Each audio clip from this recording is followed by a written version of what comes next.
नमस्कार दोस्तों, स्वागत है आप सभी का हमारे YouTube चैनल आलोक ज्ञान गंगा में। मित्रों, हम हाजिर हैं चाहत तेरे इश्क की तीसरा भाग लेकर के। अगर आपने इस कहानी के पहले भागों को अभी तक आपने नहीं सुना है तो डिस्क्रिप्शन में मैंने उसका लिंक दे दिया है। इस भाग को सुनने से पहले कहानी को पूरा समझने के लिए इसके पहले के भागों को अवश्य सुने। तो चलिए मित्रों, देर ना करते हुए कहानी को शुरू करते हैं। कनक तैयार होकर के बाहर आती है। सभी उसे ऐसे देख करके हैरान हो जाते हैं। हर्ष जी, बेटा आप कहीं जा रही हैं? कनक, हाँ पापा, वह शैली और जिहान की सगाई है, उन्होंने बुलाया है, आप लोग भी चलिए ना। अंकल आंटी ने तो आप लोगों को भी बुलाया ही होगा। अंकिता जी, तू कहीं नहीं जा रही है? ना, हम लोग जा रहे हैं, कोई ज़रूरत नहीं है वहाँ जाने की। कनक, मम्मी उन लोगों ने बहुत विश्वास करके बुलाया है, मुझे जाना तो होगा। प्लीज़ आप लोग मान जाइए ना, आज के बाद फिर कोई दूसरी जिद नहीं करूँगी। कनक की बात सुन करके सब जबरदस्ती तैयार होते हैं। कनक अनुषा को भी बुला लेती है। अनुषा को गुस्सा तो बहुत आता है, लेकिन वह सोचती है कि अगर कनक अपनी आंखों के सामने सगाई देख लेगी तो उसका अंधविश्वास खत्म हो जाएगा। सभी तैयार हो करके जिहान के घर के लिए निकल पड़ते हैं। रास्ते में कनक गुलाब के फूल का बुके खरीदती है। सभी लोग वहां पहुंचते हैं, लेकिन सभी को कुछ हैरानी होती है, क्योंकि कोई डेकोरेशन नहीं हुआ था, ना ही कोई धूम मची हुई थी। कनक गहरी सांस ले करके अपने चेहरे पर मुस्कान लाती है और हॉल के अंदर आती है। हॉल में केवल फैमिली मेंबर ही थे। सभी ने पार्टी के कपड़े पहन रखे थे, लेकिन चेहरे पर उदासी झलक रही थी। तभी शैली सीढ़ियों से नीचे आते हुए, अरे वाह कनक, मुझे लगा नहीं था कि तुम आओगी। कनक मुस्कुराते हुए, ऐसे कैसे नहीं आते, तुमने इतने मन से जो बुलाया था। उसको फूलों का बुके दे करके कांग्रेचुलेशन करती है। तभी जिहान ऊपर सीढ़ियों से नीचे आता है, उसके साथ सौरभ भी होता है, बाकी कोई और दोस्त नहीं होता है। कनक चुपचाप एक तरफ खड़ी हो जाती है, उसने जिहान की तरफ देखा ही नहीं। शैली जिहान के पास जाते हुए, जान चलो ना, अब सब कोई आ गए हैं, मुहूर्त का टाइम भी हो रहा है। जिहान उससे हाथ छुड़ाते हुए आगे बढ़ जाता है। अलका जी एक प्लेट में रिंग लेकर के आती हैं। जिहान की भाभी कविता शैली के तरफ खड़ी थी। शैली ने जिहान की तरफ अपना हाथ बढ़ा दिया। जिहान एक नज़र कनक को देखता है, जो चुपचाप अपने मोबाइल में कुछ देख रही थी। अनुषा भी उसके साथ खड़ी इधर उधर देख रही थी। जिहान शैली की तरफ देखते हुए, इतना तमाशा करने को किसने कहा था? शैली रिंग अपने हाथों में ले करके खुद से पहन लेती है, फिर अपने हाथों में रिंग ले करके जिहान को देते हुए धीरे से, हमारे तुम्हारे प्लान में ही साथ दे रही हूँ। जिहान दांत पीसते हुए जल्दी से अपने हाथों में खुद से रिंग पहन लेता है। सभी लोग तालियां बजाने लगते हैं। तालियों की आवाज़ से कनक अपना सर उठा करके एक नज़र उन दोनों को देखती है और मुस्कुराते हुए वह भी तालियां बजा देती है। फिर घूम करके जैसे ही बाहर जाने को होती है, शैली, कनक कहाँ जा रही हो? कनक शैली को देख करके, सॉरी शैली, अब सगाई हो गई तो मुझे जाने दो, मुझे कुछ ज़रूरी काम है। शैली, अरे ऐसे कैसे, अभी तो तुमने कुछ खाया भी नहीं है और मैं चाहती हूँ कि मेरे इतने बड़े दिन पर मैं तुम्हारी आवाज़ में एक गाना सुनूं। सुना है तुम बहुत अच्छा गाती हो। कनक मुस्कुराते हुए, अरे ऐसी कोई बात नहीं है, बस थोड़ा सा गा लेती हूँ, क्यों अपने पार्टी का मज़ा ख़राब करना चाहती हो? शैली, नहीं नहीं, अब तो तुम्हें गाना ही पड़ेगा। अनुषा उन दोनों के पास आते हुए, एंगेजमेंट तुम्हारी है तो तुम गाओ, नाचो, किसी और को क्यों परेशान कर रही हो? कनक अनुषा का हाथ पकड़ करके, कोई बात नहीं भाई, आज का दिन इनका है तो इनकी विश भी पूरी करनी तो बनती है। अनुषा दांत पीस करके रह जाती है। आदर्श को भी बेहद गुस्सा आ रहा था। शैली एक गिटार ला करके कनक के हाथों में देती है। कनक मुस्कुराते हुए गिटार का ट्यून सेट करके एक नज़र जिहान को देखती है, जो उसे ही देख रहा था। वह जल्दी से नज़रें हटाते हुए, दिल को जरा सा आराम देंगे, दिल को जरा सा आराम देंगे, आज नहीं हम तेरा नाम लेंगे, याद ओ आएगी तेरी तो बेचैन दिल को हम थाम लेंगे। कनक शैली के पास आते हुए दिल को जरा सा आराम देंगे।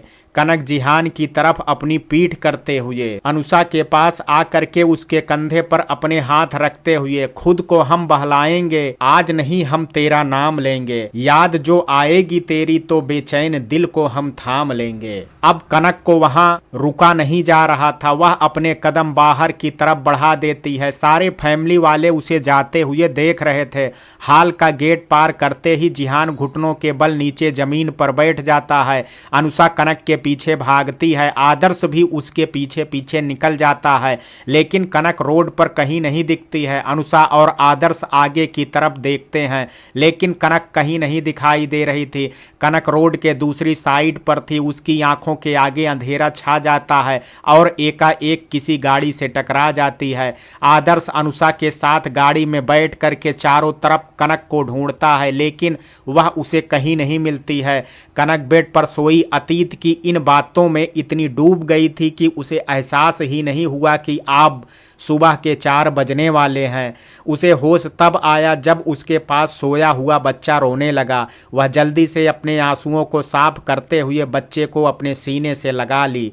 बच्चा उसके सीने में मुंह रगड़ने लगा। कनक अपने कपड़े हटाते हुए उसे दूध पिलाने लगी। बच्चा चुप हो दूध पीने लगा। कनक उसके सर पर अपने हाथ फेरते हुए, मैं तो मर ही गई थी, लेकिन आपके लिए जीना पड़ा। आपके आने से मेरी वीरान जिंदगी में रंग भर गया। अब मुझे किसी की जरूरत नहीं है, हम दोनों ही काफी हैं एक दूसरे के लिए। बच्चा पेट भरने के बाद गहरी नींद में सो गया। कनक अच्छे से सुला करके चादर उड़ा दी, फिर खुद उठ करके फ्रेश होने के बाद बालकनी में बैठ करके थोड़ा एक्सरसाइज की। तब तक 5 बज गए थे।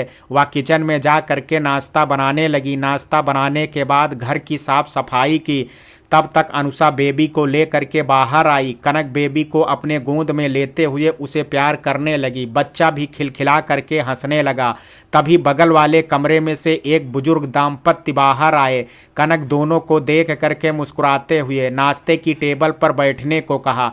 अनुषा भी थोड़ी देर में फ्रेश हो करके आ गई। सभी मिल करके नाश्ता के बाद, कनक, अनुषा तेरे जॉब का क्या हुआ, कहीं फाइनल हुआ कि नहीं? अनुषा, नहीं यार, मैं सोच रही हूँ जॉब रहने देती हूँ, अब तू कमा ही रही है तो मुझे कमाने की क्या ज़रूरत है।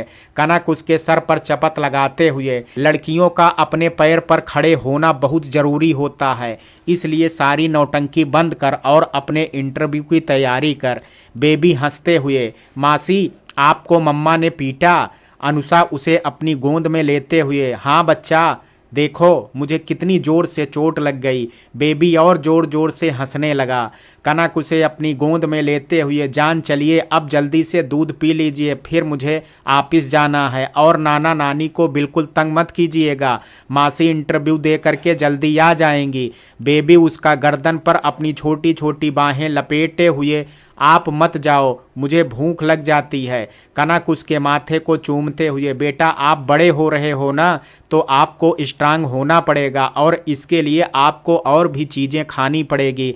फिर जब मम्मा आएंगी तो मम्मा का दूध पी लीजिएगा। बुजुर्ग दंपत्ति, औरत, बेटा चिंता मत करो, अभी धीरे धीरे आदत हो जाएगी। कनक, जी माँ, आपको ज़्यादा परेशान तो नहीं करता? बुजुर्ग दंपत्ति में जो पुरुष थे उसने कहा, नहीं बेटा, मेरा नाती बिल्कुल तंग नहीं करता है ना बेटा? बेबी हंसने लगता है। कनक कमरे में जा करके उसे अपना दूध पिलाती है, फिर उसे बुजुर्ग औरत के गोद में देते हुए ऑफिस चली जाती है।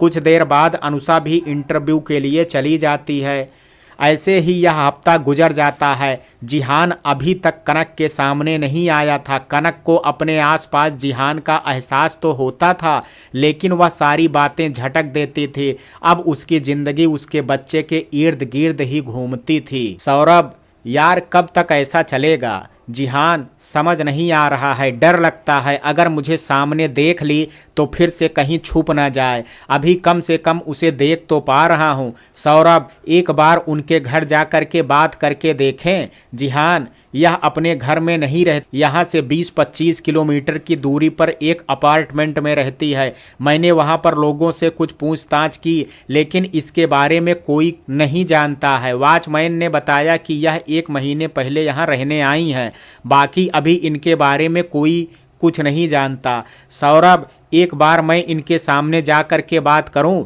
जिहान, नहीं, तुझे देखते ही वह समझ जाएगी कि मैं भी यहाँ हूँ। मेरी वजह से तू पहले ही अपने प्यार से दूर है। मैं अब ऐसा कुछ नहीं चाहता। सौरभ, तू ऐसी बातें क्यों करता है? अच्छा छोड़, लेकिन कुछ तो सोचना पड़ेगा ना। मैं कहता हूँ एक बार हिम्मत करके इनके सामने जा और सारी बातें बता, भाभी जरूर समझेंगी। जिहान, समझी तो पहले भी थी, तभी तो कोई सवाल नहीं किया। मैं ही बेवकूफ़ था जो अपने हाथों अपनी दुनिया उजाड़ ली। काश उसी वक्त मैं सारी बातें बता देता तो इतना दर्द नहीं सहना पड़ता। सौरभ आगे कुछ कहता, तब तक जिहान अपनी चेयर से उठ करके खड़ा हो गया। सौरभ उसे इस तरह जल्दी से चेयर से उठता देख करके हैरानी से जिहान की नज़रों का पीछा करते हुए वाल के उस पार जब देखा तो उसकी भी आंखें हैरानी से फैल गई।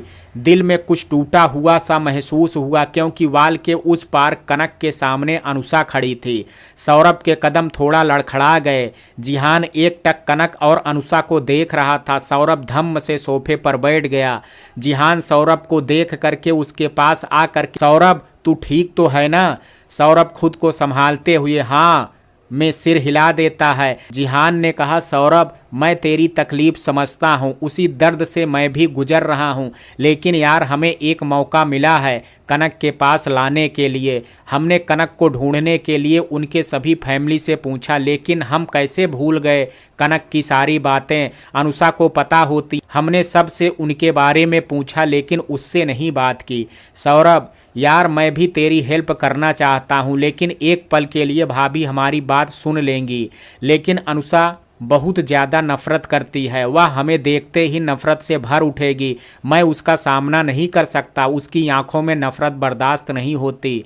जिहान ठीक है, लेकिन मैं तो जा सकता हूँ ना। आज लगता है भगवान भी हमें एक मौका देना चाहता है। प्लीज़ यार मान जा। सौरभ ठीक है, चलो बाहर जा कर के इंतज़ार करते हैं, लेकिन मैं उसके सामने नहीं आऊँगा। जिहान ठीक है। दोनों ऑफिस से निकल करके लिफ्ट द्वारा नीचे आते हैं। इधर कनक के केबिन में कनक, अनुषा तू इस वक्त यहाँ क्या कर रही है? तेरा इंटरव्यू हो गया? अनुषा हाँ, और अब की बार हमने भाई की कंपनी में इंटरव्यू दिया है, पक्का सिलेक्शन हो जाएगा। कनक मुस्कुराते हुए, चल ठीक है, लेकिन तू यहाँ क्या कर रही है? अनुषा लंच बॉक्स कनक को देते हुए, तू यह छोड़ करके आ गई थी? कनक हाँ, वह जल्दबाजी में याद नहीं रहा। अनुषा अच्छा मैं चलती हूँ, घर पर किहान भी आंटी अंकल को तंग कर रहा होगा। कनक अपने बेबी के बारे में सुन करके थोड़ी उदास हो जाती है। अनुषा यह सड़ा हुआ मुंह मत बना, किहान हम लोगों के साथ बहुत खुश रहता है, तुझे बिल्कुल भी नहीं ढूंढता है। कनक मुस्कुराते हुए, चल जा।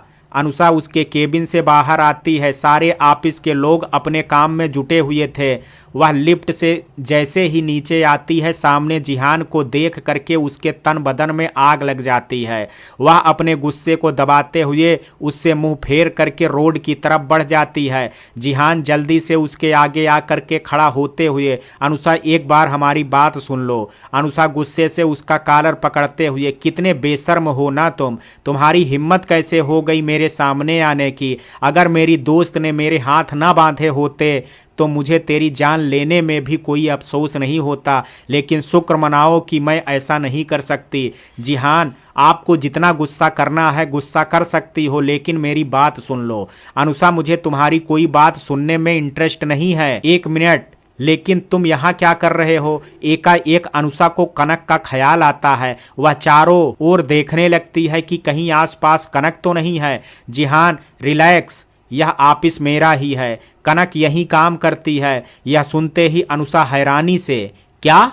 और कनक ने मुझे यह बात बताई भी नहीं? जिहान क्योंकि कनक को भी नहीं मालूम है कि ऑफिस मेरा है, मैं उसके सामने नहीं गया। अनुषा हंसते हुए, तभी मैं कहूं कि तुम सही सलामत यहाँ पर खड़े कैसे हो? जिहान अनुषा आपको कनक की कसम, मेरी बात एक बार सुन लीजिए। अनुषा तुम्हारी हिम्मत कैसे हुई कनक की कसम देने की? जिहान अपने हाथ जोड़ते हुए, प्लीज। अनुषा उसके चेहरे को देखने लगती है। उसे जिहान की आंखों में सच्चाई नजर आ रही थी। अनुषा ठीक है, जल्दी बताओ। जिहान यहाँ नहीं, कनक यहाँ पर कभी भी आ सकती है, मेरे केबिन में चलो। जिहान अनुषा को लेकर के अपने केबिन में आता है। सारे एम्प्लॉय जिहान को एक लड़की के साथ देख करके बातें बनाने लगते हैं, क्योंकि वही लड़की कुछ देर पहले कनक के केबिन में गई थी। मैनेजर सबको डांटते हुए अपना अपना काम करने को कहता है। केबिन में आते ही अनुषा की नज़र सौरभ पर जाती है, जो थोड़ी देर पहले केबिन में आया था।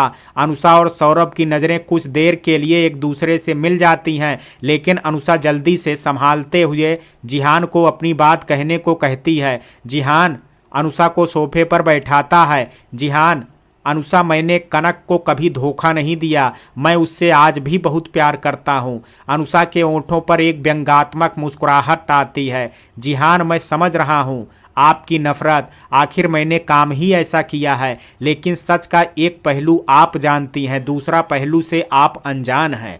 अनुषा, वही सुनने बैठी हूँ। देखिए, मेरे पास ज़्यादा टाइम नहीं है, प्लीज़ आप अपनी बातें जल्दी से बताइए। जिहान अनुषा को अपनी बात बताते हुए 2 साल पहले अतीत की यादों में चला जाता है, जिस दिन कनक की तबीयत खराब होती है और जिहान उसके करीब आया था। उसके कुछ दिन पहले से ही जिहान को बार बार चक्कर जैसा आ रहा था, लेकिन जिहान ने इस तरफ ज़्यादा ध्यान नहीं दिया। लेकिन कनक और जिहान के एक होने के 4 दिन बाद जिहान अपने ऑफिस के बिल्डिंग को बनवाने का काम कर रहा था, तभी अचानक से वह बेहोश होकर के गिर पड़ा। सौरभ बाकी कुछ हेल्पर की मदद से उसे हॉस्पिटल लेकर के गया।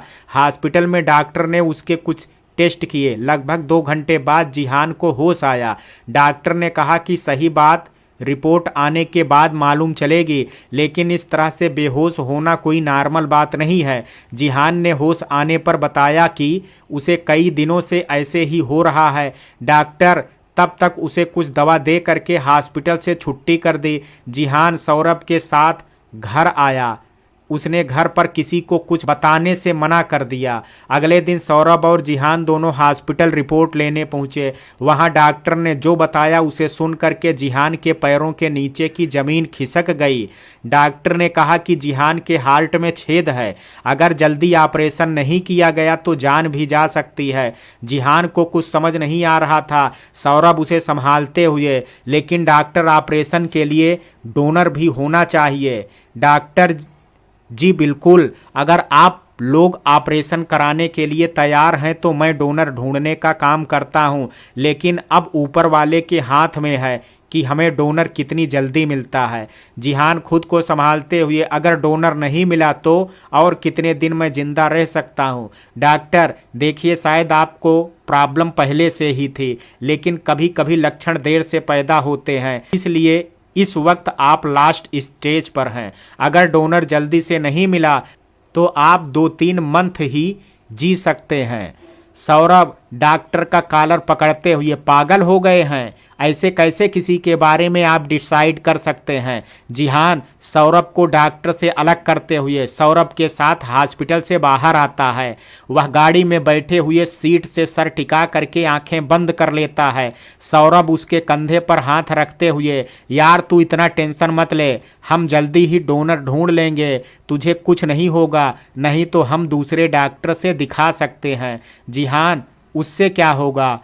कोई भी डॉक्टर यह सच तो नहीं बदल सकता है ना? सौरभ कुछ नहीं कह पाता है। जिहान उस दिन से खामोश हो गया था। उसे हर पल कनक की चिंता लगी थी। इसी चक्कर में वह कनक से ठीक से बात नहीं कर पा रहा था। सौरभ उसकी तकलीफ समझ रहा था, लेकिन वह भी बेबस था। सौरभ, जिहान, हम घर पर कम से कम बता देते हैं, इतनी बड़ी बात तुम्हारे मॉम डैड को मालूम होनी चाहिए। भाभी से भी तू ठीक से बात नहीं कर रहा है, वह भी परेशान हो रही होंगी। जिहान, सौरभ मैंने कुछ फैसला लिया है। सौरभ, कैसा फैसला? जिहान, देखो, अगर डोनर टाइम पर नहीं मिला तो मेरी ज़िंदगी महज चंद दिनों की है। मेरे जाने के बाद कनक टूट जाएगी, इसलिए मैं पहले ही उसे खुद से दूर कर दूंगा ताकि वह मुझसे नफरत करके अपनी ज़िंदगी में आगे बढ़ सके। सौरभ, तू पागल हो गया है? तू ऐसी निगेटिव बातें सोच भी कैसे सकता है? मैं कहता हूँ तू भाभी से एक बार सारी बातें बता करके देख। हम इतनी जल्दी हार नहीं मान सकते। जिहान, तुझे मेरी कसम, जो कनक को कुछ भी बताया तू समझ नहीं रहा है। देख, अगर डोनर मिल जाएगा और ऑपरेशन सक्सेसफुल रहा तो मैं कनक को फिर से मना लूँगा, लेकिन अगर कुछ गलत हो गया तो कनक के ज़िंदगी बेरंग हो जाएगी। सौरभ, अब मैं क्या कहूँ तुझे? तूने तो सारी बातें पहले ही डिसाइड कर ली है और अब कसम से भी बांध दिया है, लेकिन देख, घर पर तो सबको बताना होगा और मुझे नहीं लगता है भाभी तुझे छोड़ेंगी। वह तुझसे बहुत प्यार करती हैं जिहान, मैं जानता हूँ, लेकिन उनकी एक कमजोरी भी है, वह मुझे किसी और लड़की के साथ देख करके खुद ही दूर हो जाएंगे। सौरभ, मतलब? जिहान, मतलब मुझे एक ऐसी लड़की की ज़रूरत है जो मेरे साथ प्यार का नाटक कर सके, केवल कनक के सामने। कमरे में शैली आती है। सॉरी, मैंने तुम दोनों की सारी बातें सुन ली है। अगर तुम लोगों को ठीक लगे तो मैं इस प्लान में साथ देने के लिए तैयार हूँ। सौरभ और जिहान कुछ देर सोचते हैं, फिर शैली को अपने प्लान में शामिल कर लेते हैं। इत्तेफाक से उसी समय कनक जिहान के घर आई थी। उसे मेन गेट पर ही जिहान अपने कमरे की खिड़की से देख चुका था। वह जल्दी से शैली को नीचे हाल में आने को कहता है। कनक के हाल में आने से पहले दोनों सोफे पर बैठ करके हंस हंस करके बातें करने लगते हैं। कनक उन दोनों को देखती है, फिर जिहान से बात करने को कहती है। जिहान अलका जी के कहने पर गार्डन में आता है। जिहान ना चाहते हुए भी कनक से बेरुखी से बात करता है और अपनी जिंदगी से दूर जाने को कहता है। कनक के जाने के बाद वह गार्डन में ही घुटनों के बल बैठ करके रोने लगता है। सौरभ और शैली उसे संभालते हैं। तभी अलका जी भी आ जाती हैं। जिहान को इस तरह से बिखरा देख करके उनका कलेजा मुंह को आ जाता है। वह जल्दी से जिहान को अपनी बाहों में लेते हुए, क्या हुआ है बेटा? तेरी ऐसी हालत कैसे हो गई? कुछ हुआ है क्या? अपनी माँ को नहीं बताएगा? जिहान रोते रोते सारी बातें अलका जी को बता देता है। अलका जी जिहान की बातें सुन करके वहीं पर बेहोश हो जाती हैं। अलका जी जिहान के बारे में सुनकर के बेहोश हो जाती हैं। जिहान और सौरभ जल्दी से अलका जी को लेकर के घर के अंदर आता है। तभी विराज जी भी होटल से आते हैं। अलका जी को ऐसे देख करके वह भी घबरा उठते हैं। जिहान अलका जी को बेड पर लेटाते हुए उनके चेहरे पर पानी के छींटे मारता है।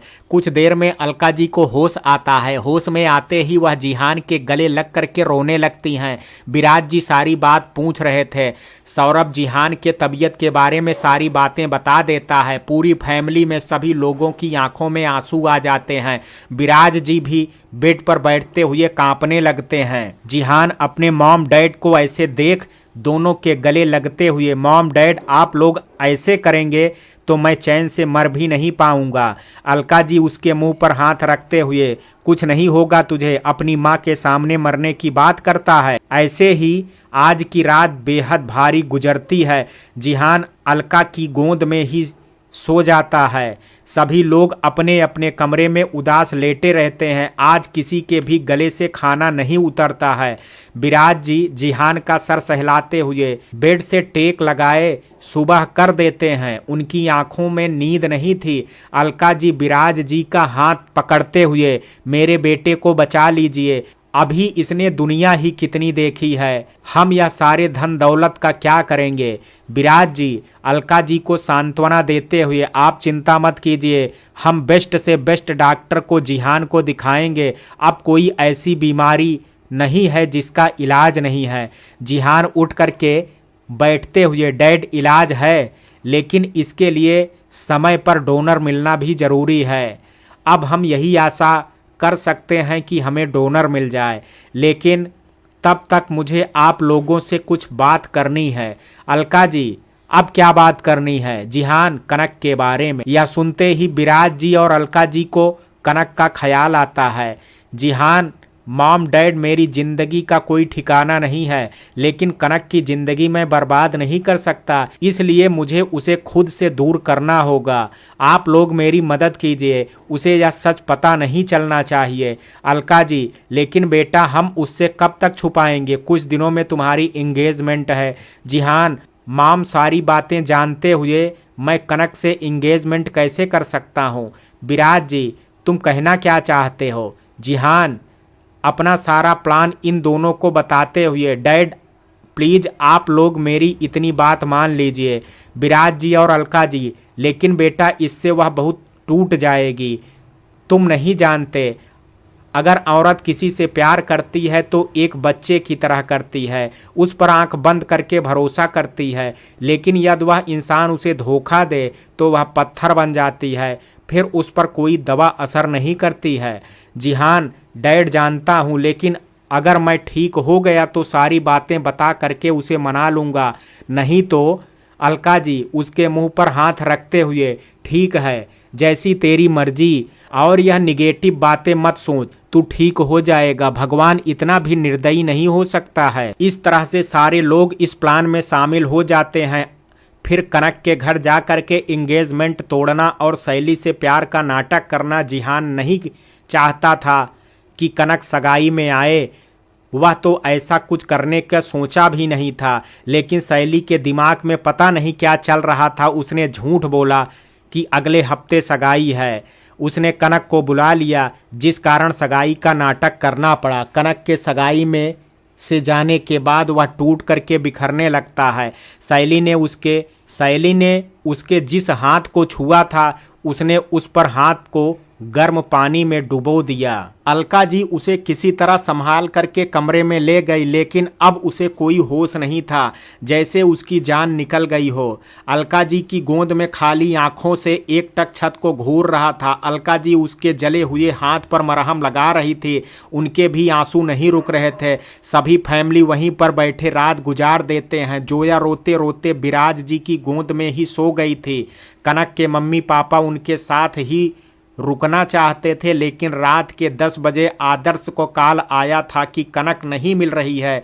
उन लोगों ने पूरा शहर छान मारा। यह सुनते सभी लोग और घबरा गए। अलका जी, जिहान सुन रहा है, कनक कहीं नहीं मिल रही है, लेकिन जिहान पर कोई असर ही नहीं हो रहा था, जैसे उसे कुछ सुनाई ही ना दे रहा हो। हर्ष जी, आप चिंता मत कीजिए, आप जिहान बेटा का ख्याल रखिए, हम लोग देखते हैं, कोई खबर मिलते ही आप लोगों को बता देंगे। विराज, माफ़ कर दो यार, आज मेरे खराब नसीब की वजह से। हर्ष, यह कैसी बातें कर रहा है? जिहान जल्दी सही हो जाएगा। और रही बात मेरी बेटी की, मेरी बेटी शेरनी है, वह कुछ गलत नहीं कर सकती है, बस दिल पर चोट लगी है, इसलिए हमसे छुप करके बैठी होगी ताकि हम उसका दर्द ना देख सकें। हर्ष जी और अंकिता जी वहाँ से निकल करके अपने घर आते हैं। हाल में ही आदर्श और अनुषा बैठे परेशान हो रहे थे। अभी तक कनक का कहीं पता नहीं चल रहा था। उन्होंने अभी दादा दादी को कुछ नहीं बताया था, वो कमरे में आराम कर रहे थे। आदर्श अपनी सारी पावर लगा दिया था कनक को ढूंढने में। पूरे चप्पा चप्पा पर पुलिस और नाकाबंदी चल रही थी। सुबह हो गई, लेकिन कनक का कहीं अता पता नहीं चला।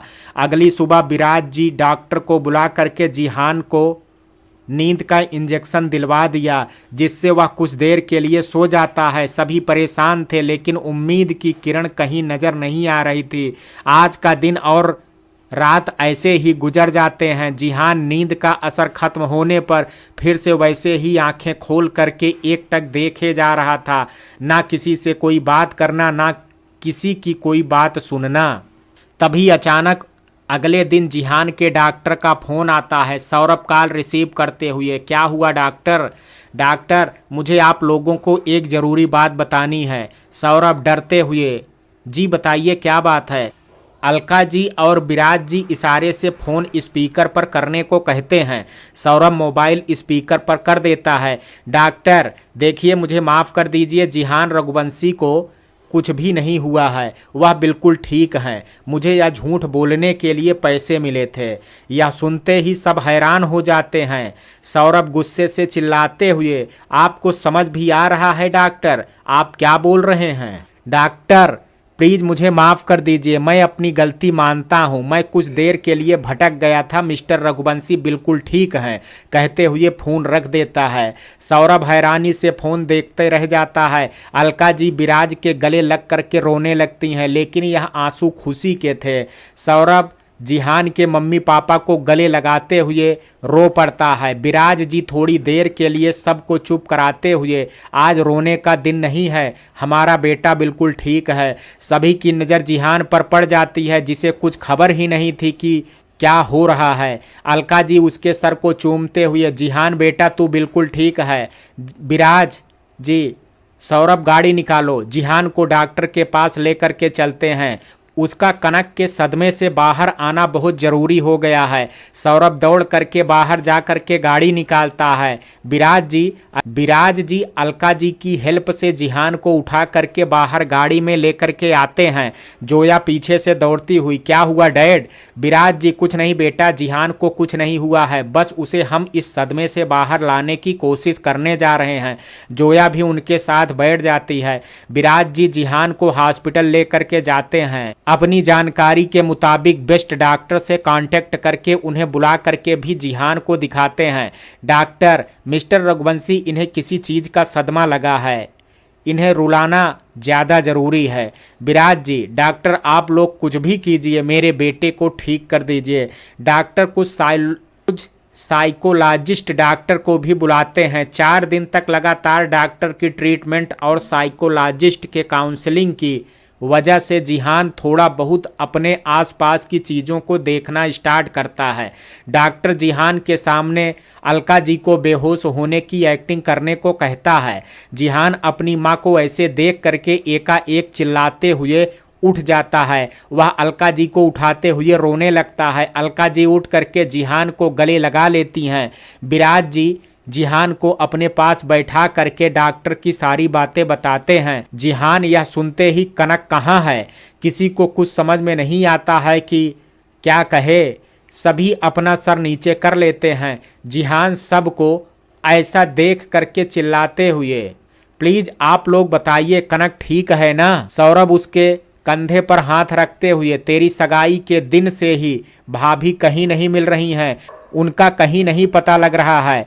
जिहान सौरभ को धकेलते हुए, यह नहीं हो सकता, वह मुझे छोड़ करके कहीं नहीं जा सकती, कहते हुए हॉस्पिटल से दौड़ करके बाहर निकल जाता है। सभी लोग उसके पीछे आते हैं। तब तक जिहान गाड़ी लेकर के कनक के घर की तरफ निकल जाता है। सभी लोग पीछे से एक टैक्सी पर आते हैं। जिहान कनक के घर में घुसते ही, कनक कहाँ है? आप देखिए, आपका जान आया है, प्लीज बाहर आ जाइए। जिहान की आवाज सुनते ही दादा दादी कमरे से बाहर आते हैं। आदर्श इस वक्त घर पर नहीं था, उसके मम्मी पापा भी दिल्ली चले गए थे क्योंकि उनकी छुट्टी खत्म हो गई थी, लेकिन उन्होंने कनक को ढूंढने के लिए आदमी लगा दिए थे। आदर्श भी अभी छानबीन में ही लगा हुआ था। अनुषा अपने घर पर ही थी। कनक के जाने के बाद उसने कनक के घर जाना छोड़ दिया था। दादा दादी गुस्से से, तुम यहाँ क्या कर रहे हो? हमारी पोती को हमसे छीन करके भी अभी तुम्हारा दिल नहीं भरा है? हाँ, दादी का हाथ पकड़ते हुए, दादी मैं अपनी सारी गलतियों के लिए आपसे माफी मांगता हूँ, लेकिन प्लीज बताइए कनक कहाँ है? दादी उसका हाथ झटकते हुए,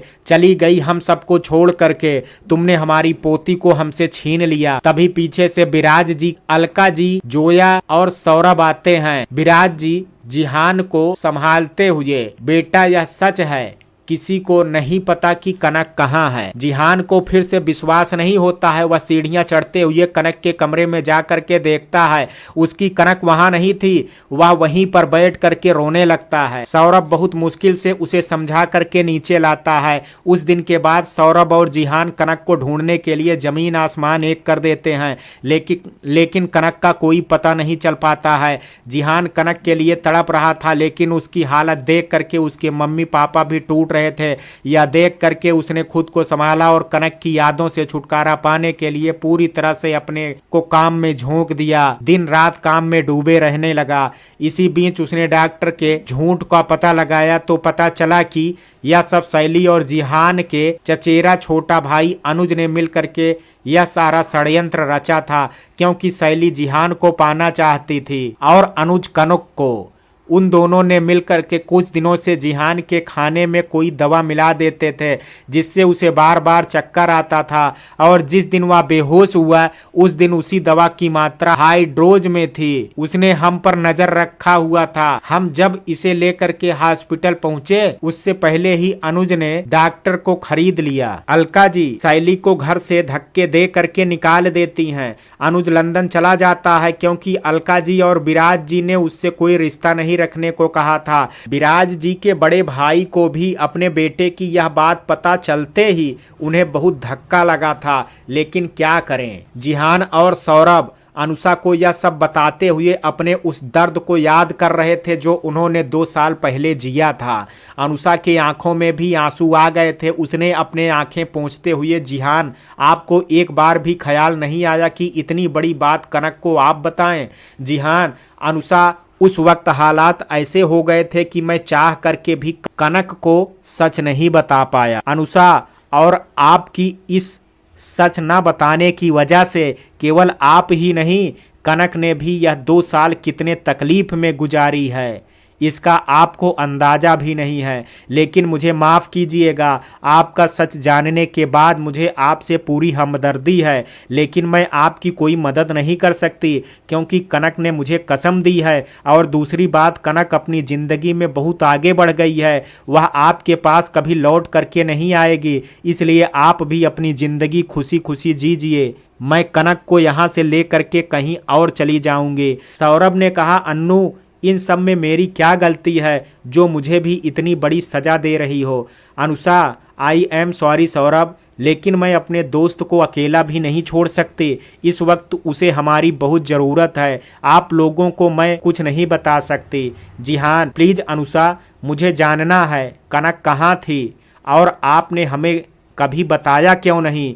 हमें ना सही, क्या आपने अपनी फैमिली को बताया था? क्या वे लोग जानते हैं कि कनक यहाँ है? अनुषा नहीं, मेरे मम्मी पापा को बस इतना ही मालूम है कि मैं कनक के साथ रहती हूँ, बाकी उसकी फैमिली में किसी को कुछ नहीं पता है। मैं भी बस 1 महीने से ही कनक के साथ हूँ। इतने दिनों तक मुझे भी नहीं पता था कि कनक कहाँ है। जिहान क्या आप सच कह रही हैं? अनुषा मैं आपसे झूठ क्यों बोलूँगी, यही सच है। मैं भी इतने सालों से अनुषा को ढूंढ रही थी। एकाएक 1 महीने पहले मेरे मोबाइल पर मैसेज आया कि अगर कनक से मिलना चाहती हो तो चुपचाप इस एड्रेस पर आ जाओ, किसी को कुछ पता नहीं चलना चाहिए। मुझे लगा कि किसी ने मजाक किया है, लेकिन फिर भी एक उम्मीद मिली कि इतने टाइम से कनक को ढूंढ रहे थे और उसकी कोई खबर नहीं मिल रही थी, इसलिए मैं बिना किसी को बताए उस एड्रेस पर गई। वहां कनक थी। उसने मुझे कसम दिया कि मैं किसी को कुछ ना बताऊं। जिहान क्या इस 1 महीने में भी आपको नहीं पता चला कि वह कहाँ थी, कैसी थी? क्या उसे मेरी याद बिल्कुल भी नहीं आती? अनुषा मुस्कुराते हुए, आप तो उसकी हर सांस में बसे हुए हो।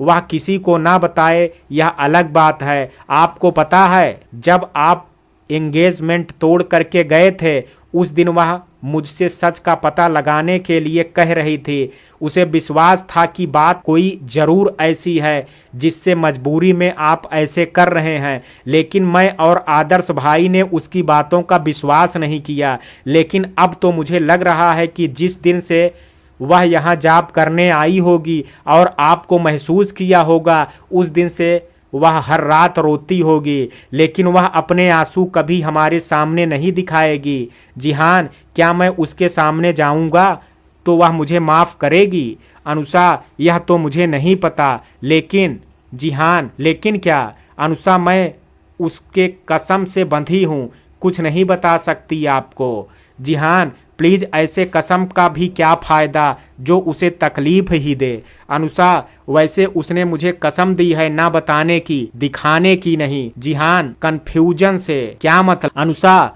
आप दोनों चुपचाप मेरे साथ चलिए बिना कोई सवाल पूछे। सौरभ लेकिन अनुषा कहा ना बिल्कुल चुप। जिहान ठीक है चलिए। अनुषा उन दोनों को साथ लेकर के बाहर आती है। जिहान लिफ्ट में दोनों के साथ नीचे आता है। सौरभ गाड़ी निकालता है, जिहान पीछे बैठता है, अनुषा आगे बैठते हुए रास्ता बताती है। कुछ देर बाद यह तीनों अपने अपार्टमेंट के आगे खड़े थे। जिहान आप यहाँ क्यों लाई हैं? अनुषा अपने ओंठों पर उंगली रखते हुए, कहा था ना कि बिना सवाल किए चुपचाप मेरे साथ आएंगे। दोनों उसके साथ आने लगते हैं। सेकंड फ्लोर पर आने के बाद अनुषा दरवाज़ा खटखटाती है। कुछ ही देर में एक बुजुर्ग औरत दरवाज़ा खोलती है। अनुषा को देखते ही वह औरत, बेटा कहाँ रह गए थे आप? किहान बिल्कुल नहीं खा रहा है। तभी उनकी नज़र सौरभ और जिहान पर पड़ जाती है। वह औरत अनुषा की तरफ देखते हुए, यह दोनों कौन हैं? अनुषा, आंटी पहले अंदर तो आने दीजिए, फिर सारी बात बताती हूँ। वह बुजुर्ग औरत, अरे मैं तो भूल ही गई थी, सभी घर के अंदर आते हैं। तभी किहान हाल में दौड़ते हुए, मासी बचाओ, मुझे दलिया नहीं खाना है। सौरभ और जिहान की नज़र उस बच्चे पर जाती है। दोनों हैरानी से उस बच्चे को देख रहे थे। तभी वह बच्चा जिहान से टकरा जाता है। जिहान जल्दी से झुक करके उसे अपनी गोद में उठाते हुए, आपको कहीं चोट तो नहीं लगी? किहान जिहान के चेहरे को चुपचाप देखने लगता है। जिहान उस बच्चे को देख करके खुद पर काबू नहीं कर पाता है। वह उसके चेहरे को चूमते हुए, मेरा बेटा कहते हुए अनुषा की तरफ देखता है। अनुषा हाँ में सर हिला देती है। जिहान बच्चे को अपने सीने से लगा लेता है। उसके आंखों से आंसू छलक पड़ते हैं। सौरभ, अनुषा क्या यह सच है? अनुषा की आंखों में भी आंसू आ गए होते हैं। वह केवल सर हिला देती है। किहान, मुझे छोड़ो, मासी यह कौन है? मुझे मम्मा के पास जाना है। जिहान उसके गालों को चूमते हुए, बेटा मैं आपका पापा। किहान पापा कहते हुए जिहान का चेहरा देखता है। अनुषा किहान के पास आते हुए किहान के सर पर हाथ फेर करके, बेटा जैसे मम्मा प्यार करती हैं वैसे पापा भी बहुत प्यार करते हैं, यह आपके पापा हैं। किहान को कुछ समझ नहीं आता है, लेकिन जिहान की गोद में उसे अच्छा लग रहा था। बुजुर्ग औरत, अनुषा बिटिया, क्या आप सच कह रही हैं? यह कनक बिटिया के पति हैं? अनुषा, हाँ आंटी। जिहान उस बुजुर्ग औरत और पुरुष को देखने लगता है। अनुषा, यह अंकल आंटी हैं। इन्होंने ही बीते 2 सालों से कनक का ध्यान रखा था। वह बुजुर्ग औरत, बेटा देखने से तो तुम बड़े घर के लग रहे हो, फिर भी अपनी पत्नी को एक बच्चा ना होने के लिए छोड़ दिया। जिहान कन्फ्यूजन से उसे देखने लगता है। अनुषा जिहान को आंखों से इशारा करती है कुछ ना कहने को। जिहान अनुषा का इशारा पा करके शांत बैठ जाता है। सौरभ, आंटी आपको किसने कहा कि इसने बच्चा ना होने की वजह से अपनी पत्नी को छोड़ दिया? वह औरत, बेटा कहाँ तो किसी ने नहीं, लेकिन कनक बिटिया हमें जिस हालत में मिली थी उससे हमने यही अंदाजा लगाया कि उसके पति ने उसे छोड़ दिया है। जिहान के अंदर कुछ टूट रहा था। सच ही तो कह रही थी, कनक को उसने छोड़ ही तो दिया था, वह भी ऐसी हालत में जब उसे उसकी सबसे ज़्यादा ज़रूरत थी। कनक, आपने मुझे एक बार भी नहीं बताया कि हमारे प्यार की निशानी आपके अंदर सांस ले रहा है। मैं भी क्या सोच रहा हूँ, गलती तो मेरी है, मैंने आपको मौका ही कहाँ दिया। अनुषा, आंटी ऐसी कोई बात नहीं है, उस वक्त हालात ही ऐसे खराब हो गए थे। बुजुर्ग पुरुष, लेकिन हालात खराब होने पर अपनी पत्नी को इस तरह से मरने के लिए नहीं छोड़ दिया जाता है। सौरभ, अंकल आप लोग गलत समझ रहे हैं। आंटी, बेटा आपने बिटिया की हालत नहीं देखी थी, इसलिए आप लोगों को सारी चीज़ें ज़्यादा सरल लग रही हैं। रिहान रुधे गले से, आंटी आपको कनक कहाँ मिली थी? आंटी, हम लोग तो उत्तर प्रदेश के छोटे से गांव में रहते थे। बेटा यहाँ मुंबई में आकर के कमाने लगा, उसकी शादी की, उसकी बीवी भी यहीं आ गई। हम लोग बहुत कमज़ोर हो चुके थे, इसलिए सोचा कि बेटे के पास आकर के रहते हैं, लेकिन यहाँ आई तो बेटा बहू के ऊपर हम लोग बोझ बन गए थे। बहू हर दिन ताने देती और बेटा उसका ही साथ देता। एक दिन जब बर्दाश्त नहीं हुआ, हम फिर से अपने गांव जाने को सोचे। उस दिन हम लोग रेलवे स्टेशन जा रहे थे, अचानक से हमारी टैक्सी से कोई टकरा गया।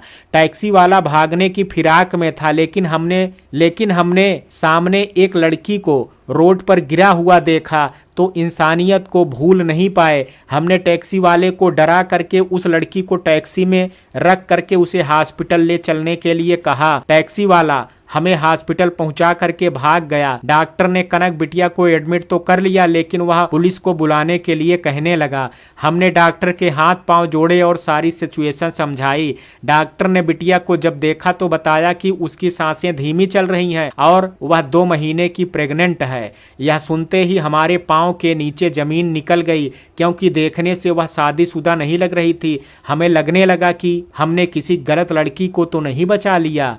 लेकिन फिर मेरे पति ने कहा कि हो सकता है यह यहीं की रहने वाली हो, और आजकल की लड़कियां तो जरा सा सिंदूर करके बालों में छुपा लेती हैं। डॉक्टर की इजाजत लेकर के मैंने उसके बालों को हटा करके देखा तो उसके माथे में सिंदूर था।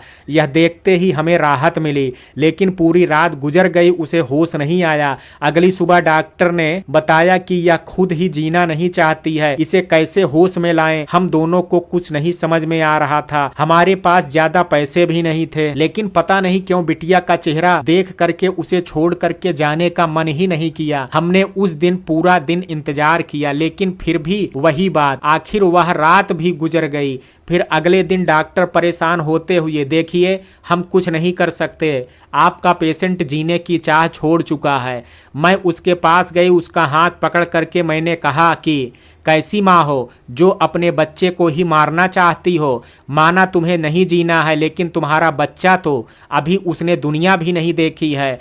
पता नहीं मेरी बातें उस तक पहुंची या नहीं, लेकिन उसके बॉडी ने रिएक्ट किया। डॉक्टर फिर से उसके इलाज में लग गए। मेरे गले में एक सोने का चैन था, मैंने अपने पति को उसे बेचने के लिए दिया, क्योंकि हॉस्पिटल में देने के लिए हमारे पास पैसे नहीं थे।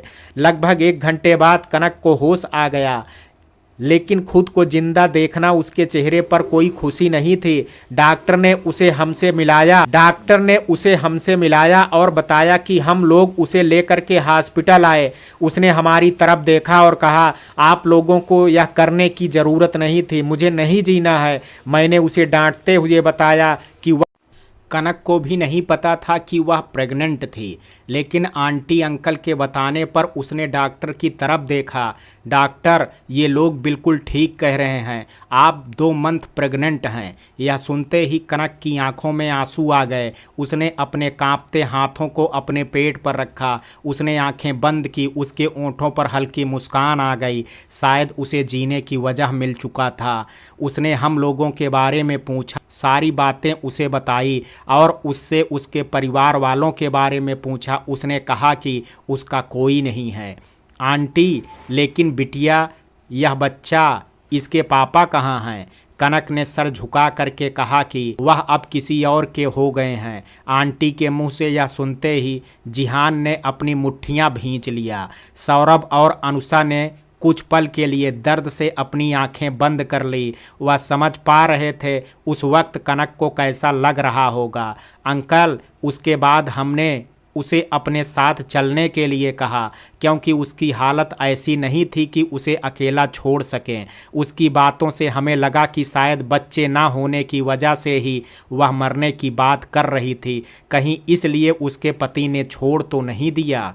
आंटी, गलत मत समझिएगा बेटा, लेकिन यही सच्चाई है। अगर औरत को बच्चा नहीं होता तो अक्सर मर्द उसे छोड़ करके दूसरी शादी कर लेते हैं, लेकिन वही मर्द में कमी हो तब औरत की दूसरी शादी नहीं कराते हैं।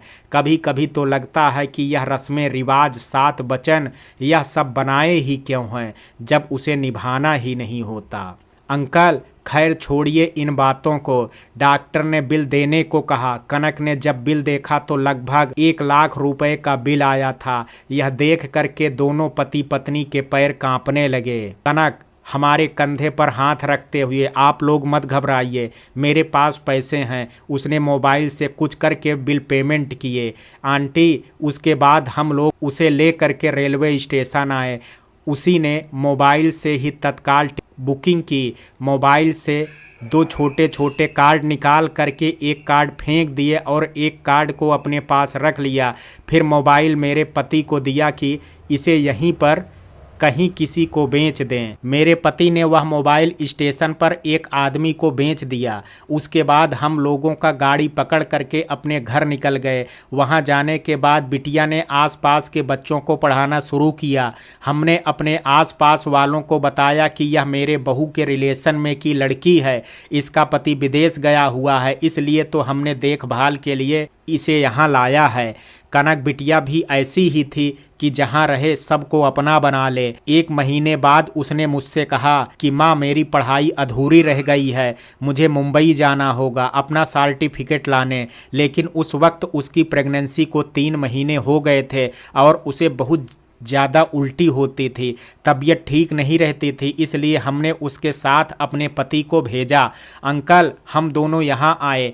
उसके बाद वह कॉलेज जा करके अपनी कुछ ज़रूरी कागजात लिए और फिर अपने घर के लिए निकल गए। वहाँ पहुँचने पर बिटिया ने पास के शहर से ग्रेजुएशन में एडमिशन ले लिया और घर में रह करके ही पढ़ाई करने लगी। उसने गाँव के ही एक प्राइवेट स्कूल में पढ़ाने जाना शुरू किया। हमने उसे बहुत मना किया कि उसकी तबीयत ठीक नहीं रहती थी, लेकिन वह बहुत ही स्वाभिमानी लड़की थी, अपने बच्चे को खैरात में नहीं पालना चाहती थी। प्राइवेट स्कूल में उसे 2000 का महीना मिल रहा था। हम लोग मिट्टी के बर्तन बना करके बेचने का काम करते थे।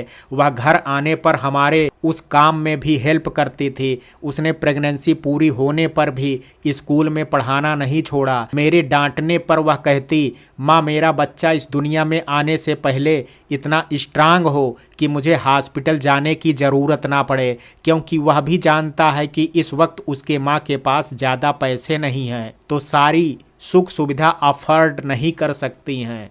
मेरा भी मुंह बंद हो जाता है, क्योंकि सच ही तो कह रही थी, नखरे और चोचले तो धन दौलत वाले के ही होते हैं। उसने घर पर ही किहान को जन्म दिया, लेकिन इतने दिनों हमने हमेशा उसे रात में उठ करके रोते देखा था, लेकिन दिन में उसके चेहरे से मुस्कान नहीं जाती थी। अगर कोई देखे तो किसी को पता ही नहीं चलता वह किस तकलीफ में है। इतने दिनों में उसने अपने पति का कोई जिक्र कभी नहीं किया। कभी कभी मेरा मन उसकी तकलीफ देख करके उसके पति को बद्दुआ देने को करता था, लेकिन वह कहती, नहीं माँ, ऐसा कभी नहीं करना, नहीं तो वह बद्दुआ मुझे ही लगेगी। और मैं कभी उसके पति को बद्दुआ भी नहीं दे पाई। किहान के जन्म के वक्त दर्द से बेहोश होते हुए उसके मुंह से एक बार उसके पति का नाम निकला। हम लोगों को वह नाम समझ तो नहीं आया, क्योंकि गांव में इस तरह के नाम नहीं रखे जाते। लेकिन किहान के जन्म के बाद जब उसने उसे अपनी गोद में ले करके उसका सिर चूमते हुए जब यह नाम दिया, तो हम समझ गए कि ज़रूर यह उसके पति के नाम से जुड़ा है, क्योंकि उसके मुंह से कुछ ऐसा ही नाम निकला था। उसने किहान के जन्म के 1 महीने बाद ग्रेजुएशन का एग्ज़ाम दिया। उसके बाद फिर से उसने स्कूल में पढ़ाना स्टार्ट कर दिया। अब वह खुश रहती थी। उसकी खुशी का जरिया उसका बेटा था। उसे देखते ही शायद वह अपने सारी तकलीफ़ें भूल गई थी। हम लोग बहुत खुश थे। पैसे ज़्यादा नहीं थे, लेकिन हमारे घर में खुशियाँ थी। मैं भी अपने बेटे बहू को भूल करके कनक और किहान में खुश रहने लगी। लेकिन फिर से समय ने पलटा खाया और 2 महीने पहले अचानक से रात में मेरे पति की तबीयत खराब हो गई। हम लोग उन्हें लेकर के शहर के हॉस्पिटल गए। वहां पर डॉक्टर ने बताया कि इनके हार्ट में कुछ प्रॉब्लम है। कनक के पूछने पर डॉक्टर ने बताया कि मुंबई के एक हॉस्पिटल में इसका इलाज संभव है।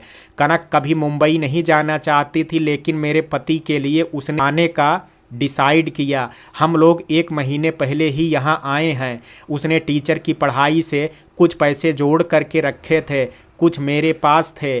उससे हमने यहाँ आकर के यह घर लिया और अपने पति को हॉस्पिटल में एडमिट किया। यह हॉस्पिटल शायद किसी संस्था द्वारा संचालित है, इसलिए यहाँ पर ज़्यादा खर्च नहीं था। कनक ने हमारे पति को बेस्ट से बेस्ट डॉक्टर को दिखाया। इनका अभी ट्रीटमेंट चल रहा है और बहुत हद तक अब यह ठीक हैं। यहाँ आने के 2 महीने बाद कनक ने अनुषा को बुलाया और तब से यह बिटिया भी हमारे साथ रहती है। कनक ने बताया कि यह उनकी सहेली है। मुंबई में रहना आसान नहीं है। कनक की पढ़ाई भी अब पूरी हो चुकी थी, इसलिए उसने यहाँ पर कुछ कंपनी में इंटरव्यू दिया और लगभग 15 दिन से वह जॉब पर जा रही है। उसने बताया कि 60,000 का महीना है। कुछ दिन में पेमेंट बढ़ भी सकती है, जिससे हमारे पति का इलाज और अपने बेटे की देखभाल वह अच्छे से कर पाएगी। पहले शुरू के 2 दिन किहान ने बहुत तंग किया, क्योंकि अभी 1.5 साल का ही है। अपनी माँ के दूध के बिना रोने लगता था। कनक भी परेशान होने लगी थी, लेकिन 2-4 दिन बाद धीरे धीरे किहान को हमने संभाल लिया। लेकिन कभी कभी इसी तरह यह परेशान करने लगता है, लेकिन हम कनक को बताते नहीं हैं, क्योंकि वह माँ है, दुखी हो जाएगी। अंकल जी, बेटा अपने बेटे बहू पर तो हम बोझ बन गए थे, लेकिन कनक बिटिया ने अपनी औलाद से भी ज़्यादा हम दोनों के लिए किया है। हमने तो केवल उसे रहने के लिए एक आसरा दिया था, लेकिन उसने सारे कर्ज उतारते हुए अपना ही कर्जदार बना लिया। जिहान अपने बेटे का चेहरा देख रहा था, जो हूबहू उसके जैसा ही था। इतनी देर में वह उसकी गोद में ही सो गया था। जिहान उसके सर को चूमते हुए, सॉरी बेटा, आपके पापा ने आपकी मम्मा को और आपको बहुत तकलीफ़ दी, लेकिन अब सारी तकलीफ़ों का हिसाब करना है। अब बहुत हुआ। अब आप दोनों की ज़िंदगी में मैं कोई दर्द, कोई तकलीफ़ नहीं रहने दूंगा। सौरभ उसके कंधे पर हाथ रखते हुए, बिल्कुल अनुषा, अभी कनक के आने का टाइम हो गया है। पता नहीं वह आप लोगों को देख करके कैसे रिएक्ट करेगी, इसलिए अभी आप लोग यहाँ से जाइए। जिहान, आप चिंता मत कीजिए, अब कनक के सामने आने का वक्त हो गया है। बस आज का दिन, कल से किसी भी हाल में कनक को कहीं नहीं जाने दूंगा। अनुषा, आप ऐसा क्यों करने वाले हैं? जिहान, कल कनक को पता चलेगा कि उसका बास मैं ही हूँ। उसके बाद उसका रिएक्शन जानते हैं, फिर आगे का प्लान बनाते हैं। लेकिन अभी आप लोग उसे यह मत बताइएगा कि हम लोग आपस में मिल चुके हैं। आंटी, लेकिन बेटा तुम्हारी दूसरी पत्नी, उसे कोई ऐतराज़ नहीं होगा? जिहान मुस्कुराते हुए, मेरी लाइफ में कनक के सिवा ना कोई है, ना कोई और आ सकती है। जब सारी चीज़ें ठीक हो जाएंगी तो आराम से मैं आपको सारी बातें बता दूंगा। अंकल जी, ठीक है बेटा, हम भी कनक की खुशियां ही चाहते हैं। जिहान उसके बाद थोड़ी देर अपने बेटे को प्यार करता है, फिर उसे कनक के कमरे में जा करके बेड पर सुला देता है। उस कमरे में कनक की महक आ रही थी। उसे जाने का मन नहीं था, लेकिन इस वक्त जाना जरूरी था। वह सौरभ के साथ वहां से निकल जाता है, लेकिन जैसे ही वह अपार्टमेंट के बाहर आता है, कनक अपनी बाइक से वहां पहुंचती है। सौरभ और जिहान एक साइड छुप जाते हैं। कनक अपने घर की तरफ बढ़ जाती है। कनक जब घर में आती है तो सब नॉर्मल ही लगता है। वह अनुषा से किहान के बारे में पूछती है। अनुषा बताती है कि वह सो गया है। कनक, अजीब बात है, आज पहली बार वो मेरे आने के बाद भी सो रहा है। अनुषा हंसते हुए, इसमें क्या अजीब बात है, बच्चा है, उसे कभी भी नींद आ सकती है। कनक, हाँ यह तो है। अनुषा, यह सब छोड़, जा करके फ्रेश हो जा, मैं चाय बना करके ले आती हूँ। कनक कमरे में चली जाती है। कमरे में अपने बेटे को सोया देख करके थोड़ी देर उसे देखते हुए उसके माथे को चूम लेती है, लेकिन आज उसे अपने बेटे के पास कुछ अलग ही एहसास हुआ। लेकिन सर झटकते हुए बाथरूम में चली जाती है। जब किहान सो करके उठता है तब दूध पीने के बाद, मम्मा पापा कहाँ हैं, यह सुनते ही सबकी सांसें अटक जाती है। कनक हैरानी से अपने बेटे को देख रही थी, क्योंकि आज तक उसने पापा वर्ड ही नहीं बोला था। फिर पापा को क्यों ढूंढ रहा है? उसके जेहन में जिहान का चेहरा उभरने लगता है। किहान, मम्मा बताओ ना, पापा कहाँ हैं? कनक की आंखों में आंसू आ जाते हैं। वह किहान को अनुषा के गोद में देते हुए उठ करके अपने कमरे में चली जाती है। उसे समझ नहीं आ रहा था कि वह अपने बेटे के सवालों का क्या जवाब दे। उसने तो कभी सोचा ही नहीं था कि किहान अपने पापा को कभी ढूंढेगा, लेकिन उसका बेटा दिमाग का बहुत तेज था। 1.5 साल में वह सारी बातें फ्रेश बोलता था, बहुत बातें समझता भी था। बाहर अनुषा किहान को अपनी गोद में बैठाते हुए, बेटा यह पापा का सीक्रेट है, आपके पापा आपसे कल मिलने आएंगे, लेकिन आप मम्मा को इस बारे में कुछ नहीं बताइएगा। किहान को कुछ समझ नहीं आता है। किहान, मासी यह सीक्रेट क्या होता है? अनुषा, इसका मतलब होता है छुपाना। आपके पापा हम लोगों के साथ एक गेम खेल रहे हैं। अब आपकी मम्मा उनको ढूंढ रही हैं। आप मम्मा को कुछ नहीं बताएंगे, नहीं तो मम्मा हार जाएंगी। Ilhan, okay. कनक कमरे में आ करके कुछ देर के बाद खुद को संभालते हुए बाथरूम में जा कर के चेहरा धोने के बाद आईने में खुद को देखते हुए, अब मेरी ज़िंदगी में आप कभी नहीं आ सकते, मैं अपने बेटे के लिए उसकी मम्मा भी हूँ और उसके पापा भी, मैं उस पर आपका साया भी नहीं पड़ने दूंगी। वह कमरे से बाहर आई, तब तक सब नॉर्मल था। किहान ने फिर पापा का कोई जिक्र नहीं किया, लेकिन खाना खाने के बाद उसे लेकर के बेड पर लेटते हुए जिहान की यादों ने उसे फिर से घेरना शुरू कर दिया था। जिहान अपार्टमेंट के नीचे गाड़ी में उसके कमरे की बालकनी की तरफ देखते हुए गाड़ी में ही सो गया। जब से उसने कनक को देखा था तब से वह हर रात यहीं गुजारता था, जिसकी खबर किसी को नहीं थी। हर सुबह 5 बजे बालकनी में कनक को देखने के बाद वह घर चला जाता था। खैर, आज की रात गुजरी। ब्रेकफास्ट करने के बाद अपने बेटे को थोड़ा प्यार करके और दूध पिला करके कनक ऑफिस के लिए निकल गई। ऑफिस में जिहान पहले से ही अपने केबिन में था। उसने मैनेजर को बुला करके आज जो भी फाइल कनक मैनेजर के पास ले जाती थी वह डायरेक्ट अपने केबिन में कनक को लाने को ऑर्डर दिया। कनक के आते ही मैनेजर ने अपने बॉस को ऑर्डर सुना दिया। कनक का थोड़ा आश्चर्य हुआ, लेकिन बॉस का ऑर्डर था इसलिए उसने हाँ में सिर हिला दिया। 1 घंटे बाद कुछ डिजाइन रेडी करके फाइल का बाकी काम देख करके वह उसे ले करके मैनेजर के केबिन की तरफ जाने लगी। तभी उसे याद आया कि आज बॉस के केबिन में जाना है। उसने केबिन की तरफ देखा, पता नहीं क्यों उसे थोड़ी झिझक सी महसूस हो रही थी। जिहान केबिन में बैठे कनक के हर हरकत पर नज़र रख रहा था। उसने सौरभ को अपने केबिन में जाने को कहा था, इसलिए आज सौरभ भी उसके केबिन में नहीं था। सारे एम्प्लॉय कनक को इस तरह से खड़ा देख करके उसे ही घूर रहे थे। कनक किसी एम्प्लॉय से इतना बात नहीं करती थी, बस फॉर्मल हाय हेलो तक ही सीमित थे। सारी बातें झटकते हुए बॉस के केबिन की तरफ बढ़ गई।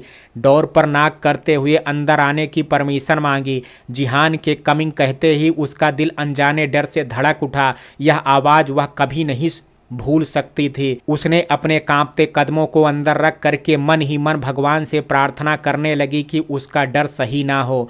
जिहान अपनी चेयर को उल्टी तरफ घुमा लिया था, जिससे जिहान का चेहरा उसे नज़र नहीं आया। वह टेबल की तरफ बढ़ते हुए, सर यह फाइल फाइनल हो चुकी है, बस एक बार चेक करके आप अपना साइन कर दीजिए। जिहान की आंखों में नमी आ गई थी। इस आवाज़ को सुनने के लिए कितना तड़पा था। अब वह और खुद पर कंट्रोल नहीं कर सका। उसने चेयर आगे घुमा दिया। कनक का चेहरा नीचे था, उसकी नज़र फाइल में ही थी। जिहान चुपचाप उसके चेहरे को निहार रहा था। स्ट्रांग तो वह पहले से ही थी, लेकिन इन 2 सालों की तकलीफ़ों ने उसे और मजबूत बना दिया था। उसकी खूबसूरती और बढ़ गई थी। या जिहान की नज़रों में उससे खूबसूरत कोई था ही नहीं।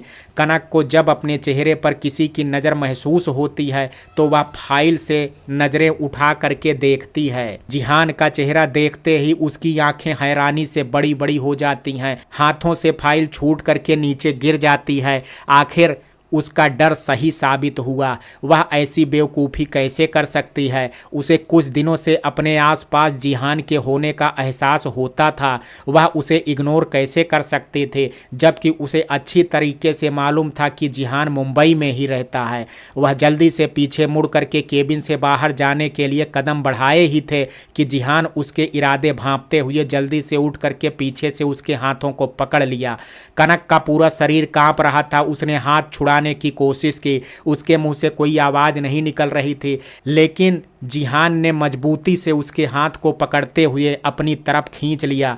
कनक सूखे पत्ते की तरह उसके सीने से टकरा गई। जिहान अपने दोनों हाथों से उसके कमर पर मजबूती से घेरा बनाते हुए अपने सीने से और लगा लिया। जाने कितने मुद्दतों के बाद उसके दिल को सुकून मिल रहा था। शायद उसने 2 साल पहले कनक को गार्डन में जब खुद से दूर धकेला था, उसके बाद वह कनक को कभी छू भी नहीं पाया। कनक कुछ पल के लिए ब्लैंक हो गई, लेकिन अचानक से उसके दिमाग में अतीत की बातें ताज़ा हो गई। कानों में एक ही आवाज़ गूंज रही थी, यह एटीट्यूड और घमंड वाली लड़की मैं अपनी ज़िंदगी में नहीं चाहता। कनक की आंखें जल उठी। उसने अपनी पूरी ताकत लगा करके जिहान को खुद से दूर किया। जिहान हैरानी से उसकी तरफ देख रहा था। उसे लगा कि जब वह कनक को अपने गले लगाएगा तो कनक भी उससे लिपट जाएगी। कनक कनक उसकी आंखों में देखते हुए बेहद सख्त आवाज में, आपकी हिम्मत कैसे हुई मेरे इतने करीब आने की? सारी तमीज़ भूल गए हैं? अपने एम्प्लॉय से कैसे पेश आया जाता है यह शायद सीखा ही नहीं है। आइंदा से यह गलती से भी ना हो, याद रखिएगा, कहते हुए वहां से बाहर चली जाती है कनक। जिहान उसके पीछे दौड़ते हुए, कनक मेरी बात सुनिए, आपका गुस्सा जायज है, मैं बुरा नहीं मानूंगा, लेकिन इस तरह से दूर मत जाइए। कनक अपने केबिन में आ करके जल्दी से अपना हैंड बैग उठाती है। जिहान उसके पीछे केबिन में घुसते हुए दरवाजा लॉक कर देता है। कनक आगे बढ़ते हुए, चुपचाप दरवाजा खोलिए, नहीं तो मुझसे बुरा कोई नहीं होगा। जिहान दरवाजे से लगते हुए, जब तक आप मेरी बात नहीं सुन लेती हैं यह दरवाजा नहीं खुलेगा। कनक, लगता है भूल गए हैं कि आज तक मुझसे अपनी बात मनवाने वाला कोई पैदा नहीं हुआ है। जिहान, भूल आप गई हैं जो अपनी जान को सामने देख करके भी इतना पत्थर बन रही हैं। कनक मुंह फेरते हुए, प्लीज मुझे यहाँ से जाने दीजिए। जिहान, यहाँ से तो आप जा नहीं सकती हैं। कनक, कोई ज़बरदस्ती है? मैं जब चाहूँगी यहाँ से रिजाइन दे करके जा सकती हूँ, मैंने खुद को बेचा नहीं है।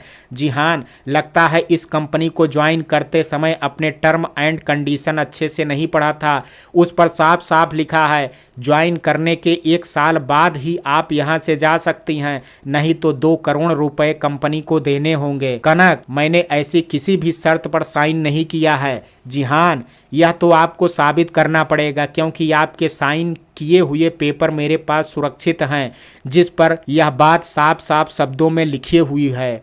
कनक के ओंठों पर एक व्यंग्यात्मक मुस्कुराहट आ गई। जिहान उसके मुस्कुराहट का मतलब समझ रहा था। कनक, आपसे यही उम्मीद थी, चिंता मत कीजिए, आपके 2 करोड़ रुपए आपको मिल जाएंगे। जिहान, पैसे मुझे आज ही चाहिए, मैं कोई वक्त नहीं देने वाला। कनक, ठीक है, जब तक आपको रुपए नहीं मिल जाते हैं मैं यहाँ से नहीं जाऊंगी, लेकिन अभी आप मेरी केबिन से जा सकते हैं। जिहान, यह मेरी कंपनी है और मैं जहाँ चाहे वहाँ जा सकता हूँ, इसलिए मैं यहाँ से तो कहीं नहीं जाने वाला। कनक परेशान हो उठती है। वह जिहान के सामने कमजोर नहीं पड़ना चाहती थी। उसे डर था कि कहीं घर से कोई कॉल ना आ जाए, कहीं किहान के बारे में जिहान को पता ना चल जाए। जिहान उसकी तरफ बढ़ते हुए, कनक, एक बार आप मुझे माफ़ नहीं कर सकती? कनक अपनी सोच से बाहर आते हुए, कौन सी माफ़ी? सर, मैं आपकी एक एम्प्लॉई हूँ, इससे ज़्यादा ना हमारे बीच कुछ था, ना है, ना होगा। कहते हुए वह अपने चेयर पर बैठ करके काम करने लगती है। वह खुद को संभालने की पूरी कोशिश कर रही थी। जिहान का उसके पास होना अंदर ही अंदर कमज़ोर कर रहा था। जिहान उसके पास आकर अलग झपकते उसे गोंद में उठा करके खुद चेयर पर बैठ जाता है। कनक उसके गोंद से छूटने के लिए कसमसाने लगती है। जिहान मजबूती से उसे पकड़ते हुए, मेरी कैद से छूट पाना इतना आसान नहीं है, इसलिए यह कोशिश करना छोड़ दीजिए। कनक गुस्से से, यह क्या बदतमीजी है? जिहान उसके चेहरे पर झुकते हुए, यह बदतमीजी नहीं, मेरा प्यार है। कनक मुंह फेरते हुए, खुद को धोखा देने का बहुत खूबसूरत ख्याल है। लोग अक्सर इस वर्ड का यूज करके अपना उल्लू सीधा कर लेते हैं। मित्रों, कहानी के इस भाग में आज इतना ही। शेष कहानी कल सुनेंगे भाग 4 में। कहानी का ये भाग आपको कैसा लगा, आप अपनी राय मुझे कमेंट बॉक्स में ज़रूर दीजिएगा। वीडियो पसंद आया हो तो वीडियो को लाइक, शेयर, अगर चैनल पर पहली बार विजिट कर रहे हैं तो कृपया चैनल को सब्सक्राइब करना ना भूलें। कल मिलते हैं कहानी के शेष भाग के साथ, तब तक के लिए जय हिंद, जय भारत।